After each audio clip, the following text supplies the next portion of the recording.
একটা হালাল পবিত্র রিজিক হোক, সেটা কৃষিকাজ, লজ্জার কিচ্ছু নাই। কৃষিকাজ লজ্জার কোনো প্রফেশন নয়, গর্বের প্রফেশন। কারণ আল্লাহ পাক বহু নবীকে রাখালি করিয়েছেন, পশুপালন করিয়েছেন। জানেন, মুসা আলাইহিস সালামকে আল্লাহ পাক পশুপালন করিয়েছেন 8 বছর 10 বছর। এগুলো কোনো লজ্জার প্রফেশন নয়, এটা গর্বের প্রফেশন।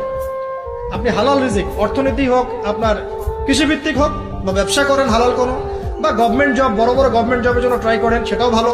যদি না পান, বেসরকারি জব পান, আলহামদুলিল্লাহ। খেয়াল রাখবেন, জব করতে গিয়ে, ব্যবসা করতে গিয়ে এবং রিজিকের সন্ধান করতে গিয়ে আপনার নামাজ যেন ছুটে না যায়, আপনার রিজিকে হারাম যেন ঢুকে না যায়, আপনাকে যেন সুদ খেতে না হয়, আপনাকে যেন ফ্রি মিক্সিং এ যেতে না হয়, এগুলো খেয়াল রাখেন। খেয়াল রেখে একটা হালাল রিজিকের সোর্স আগে বের করেন। প্রয়োজন উদ্যোক্তা হন, নতুন কিছু উদ্যোগ গ্রহণ করেন, উদ্যোক্তা হয়ে নিজে কিছু প্রতিষ্ঠা করে দেখান, এমন কিছু করেন। এরপরে আপনি বিয়ের ফিকিরটা করেন, রিজিকের ব্যবস্থাটাকে করে নেন, তারপরে ওদিকে যান।